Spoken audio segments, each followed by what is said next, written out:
আজকের ব্লগটা আমাদের পাড়ার শীতলা মন্দিরের মায়ের মূর্তি দিয়ে শুরু করলাম। কেমন আছেন আপনারা সবাই? আশা করছি আপনারা সবাই খুব ভালো আছেন।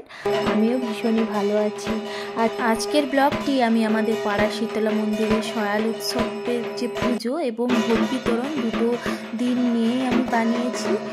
দেখতে থাকুন, আশা করছি ভিডিওটি আপনাদের খুবই ভালো লাগবে। আর এখন চলছে সন্ধ্যা আরতি। পাড়ার সবাই কিন্তু এই আরতি দেখতে চলে এসেছেন, এমনকি আমি আর আমার মেয়েরাও এসেছি। এখন দেখুন মন্দিরে অনেক লোকজন দেখে মিলিয়ে একটু কান্নাকাটি করছিল, তাই ওকে নিয়ে বাইরে এসে দেখছিলাম। আর এখন শুরু হতে চলে মা শীতলার পালা গান চলছিল, আর ঠাকুরমশাই সবাইকে ঠাকুরের সিঁদুর লাগিয়ে দিচ্ছিলেন, আর আমরা সবাই শীতলা মঙ্গল শুনছিলাম। আর এদিকে দেখুন মিলি কিন্তু খেলার সঙ্গে পেয়ে গেছে। আর এরকমভাবেই সন্ধ্যে 8টা থেকে রাত্রি 11টা পর্যন্ত এই মা শীতলার পালাগান চলেছিল, আমরা দেখেছিলাম। গুড মর্নিং, শুভ সকাল। এখন হয়ে গেছে পরের দিন সকাল। তো আমি ছাদে এসেছিলাম একটুখানি। এই দুটো বেগুন কিন্তু বেশ বড় হয়ে গেছে, তাই জন্য তুলে নিচ্ছি, কারণ এইদিকে কিন্তু এখন হনুমান খুব আসা যাওয়া করছে, আর এত বড় বড় বেগুন দেখলে অবশ্যই ওরা খেয়ে নেবে, তাই আগেই তুলে নিলাম। আর এখন এসে গেছি একটু মন্দিরে মাদের দর্শন করতে, আর ভাবলাম আপনাদেরকেও একটু দর্শন করিয়ে দিই।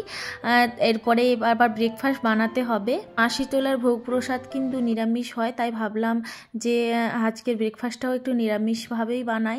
জন্য আমি আলু লবণ হলুদ দিয়ে সেদ্ধ করে আলুর জলটা ফেলে দিয়েছি, যাতে সুগার লেভেলটা কমে যায়। আর এর মধ্যে সামান্য একটু মটর দানা আর ক্যাপসিকাম ইউজ করব। তো ক্যাপসিকামটাকে হালকা করে ফ্রাই করে আমি তুলে নেওয়ার পরে ওই তেলেই কিন্তু কালো জিরে এবং একটা বড় সাইজের টমেটো পেস্ট অ্যাড করে দেব, দিয়ে ভালোভাবে মশলাটা কষিয়ে নেব সামান্য। এরপর দিয়ে দেব এর মধ্যে ধনের গুঁড়ো, জিরের গুঁড়ো, হলুদের গুঁড়ো, সামান্য লঙ্কার গুঁড়ো এবং স্বাদমতো লবণ। লঙ্কা কম দিলাম কারণ বাচ্চা খাবে, তো যেহেতু ছোটো বাচ্চা বাড়িতে রয়েছে। আর এরপরেই সবজিগুলো অ্যাড করে দিয়ে সামান্য একটু মশলার মধ্যে দিয়ে কষিয়ে নেব। কষিয়ে নিয়ে দিয়ে দেব 1 গ্লাস পরিমাণ জল দিয়ে দেব, দিয়ে ভালোভাবে তরকারিটা ফুটতে দেব। এবার 2-3 মিনিট হয়ে গেলে এর মধ্যে দিয়ে দেবো সামান্য পরিমাণ চিনি এবং ধনেপাতা, ফ্রেশ বাগানের ধনেপাতা আমি ইউজ করেছি। আর এরপরেই তরকারিটা আমি ঢেলে রাখবো। আর এই তরকারিটা কিন্তু লুচি, পরোটা, মুড়ি, রুটি সব কিছুর সঙ্গেই খুব ভালো লাগে। এবার একটা ছিদ্রযুক্ত জায়গা আমি ঢাকা দিয়ে রেখে দিলাম। আর এখন আমি কড়াইতে বেশ কিছুটা তেল দিয়ে দিলাম, সাদা তেল। আর এরপর একে একে লুচিগুলো বেলে নেব। জানি না কেন ক্যামেরার সামনে আমার লুচিগুলো খুব একটা ভালো গোল গোল হচ্ছিল না। যখনই আমি ক্যামেরা অন করে লুচি কিংবা রুটি বেলি, আমার ঠিক পারফেক্টলি গোল হতে চায় না, জানি না কেন। যাই হোক, আমি একে একে এবার লুচিগুলো ভেজে নেব। আর তেলটা গরম হতে দিয়ে আমি লুচিগুলো বেলছিলাম। অনেকটাই তেলটা একটু বেশি গরম হয়ে গেছিলো, তাই একটু কড়াইতে আবার লাল মতো দাগ হয়ে গেছে। আমি একে একে লুচিগুলো সমস্ত ভেজে নেব, তবে একসঙ্গে সব লুচি ভাজবো না। হাফটা এখন ভাজছি, আবার হাফটা যখন একটু পরে ভাজবো। আর আমি যেমনভাবেই লুচি বানাই না কেন, আমার লুচি সবসময় এভাবেই ফুলকো ফুলকো হয়। আসলে এটা আমার মায়ের থেকে আমার শেখা। আমার মায়েরও কিন্তু প্রত্যেকটা লুচি খুব ভালোভাবে ফুলতো, আর আমারও ঠিক সেরকমই হয়। আর এখন আমি মিঠিকে খেতে দিয়ে দিয়েছি। মিঠি কিন্তু আজকে খুবই খুশি মনে লুচি খাচ্ছে, কারণ লুচিগুলো সাদা হয়েছে। কারণটা বোঝাচ্ছি আপনাদের, দাঁড়ান। আসলে না, আমি ওকে স্কুলে যখন টিফিনে লুচি কিংবা পরোটা বানিয়ে দিই, তো সেটা আমি আটা দিয়েই বানিয়ে দিই, কারণ বাচ্চাদের কেন বড়দেরও কিন্তু খুব একটা ময়দা খাওয়া ভালো নয়। আর সে কারণেই আটা দিয়ে বানালে একটু লালচে লালচে কালার হয়। আর এই জন্যই যেহেতু আজকে ময়দা দিয়ে বানিয়েছি, মিঠি খুবই খুশি। আপনাদের বলাই হয়নি, আমার মা কিন্তু আজকে এসেছেন। আর মা কি নিয়ে এসেছেন দেখাচ্ছি, দাঁড়ান। এই যে দেখুন, আমার জন্য নিয়ে এসেছে গুড় পিঠে। ভীষণই টেস্টি বানায় মা।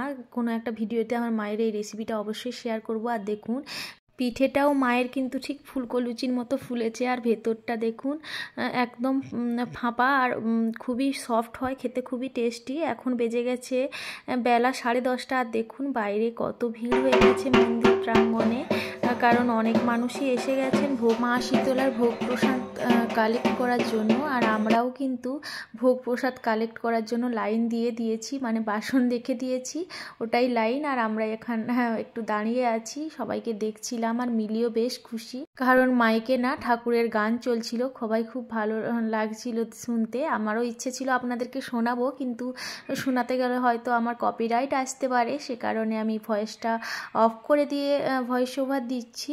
মা শীতলাকে কিন্তু অন্নভোগ দেওয়ার পরেই কিন্তু ভোগ প্রসাদ বিতরণ শুরু হয়। আর মা শীতলাকে অন্নভোগ দেওয়া হয়ে গেছে, এখন সবাই দাঁড়িয়ে পড়েছে। ভোগ প্রসাদ কালেক্ট করার জন্য। আর আপনাদের বলে দিই, এখানে কিন্তু 130 টাকা করে মিল পিছু ভোগের জন্য নেওয়া হয়। এক একটা মিলের জন্য 130 টাকা করে নেওয়া হয়, যে যটা খুশি ভোগ নিতে পারেন। আর প্রত্যেককে কার্ড দেওয়া হয়, সেই কার্ডের নাম্বার অনুযায়ী কিন্তু দুদিকে দুটো সারিতে লাইন দিতে হয়। তো আমরাও দিয়েছি। আর ভোগে কি কি রান্না বান্না হয়েছে অবশ্যই আপনাদের সঙ্গে শেয়ার করব। আগে আমি ভোগটা কালেক্ট করে নিই, বাড়িতে গিয়ে আপনাদের দেখাচ্ছি যে কি কি মেনু হয়েছে আজকে। আমাদের প্রসাদ কালেক্ট করা হয়ে গেছে। আর আমাদের 6টা মিল নেওয়া হয়েছিল, তবে দুটো ডিভাইড করে আলাদা জায়গায় নেওয়া হয়েছিল, কারণ দুটো লাইনে আমাদের পড়েছিল। আর ভোগ প্রসাদের মেনুতে ছিল সাদা ভাত, দরবেশ, আলু ভাজা, মাছের মাথা দিয়ে কুমড়োর ঘন্ট, আর ছিল বিচা কলার ছেঁচকি, টমেটো চাটনি আর পরমান্ন, তারপরে ছিল মাছের ঝোল আর আলু আর এঁচোড়ের ডালনা। আর দেখুন, আমি বলেছিলাম যে দুটো জায়গায় দুটো লাইনে যেহেতু পড়েছিল, দুটো আলাদা আলাদা ভাবে দুটো তিনটে করে ধরা হয়েছিল। তো একই সবজি আবারও আছে, তাই আর রিপিট করলাম না।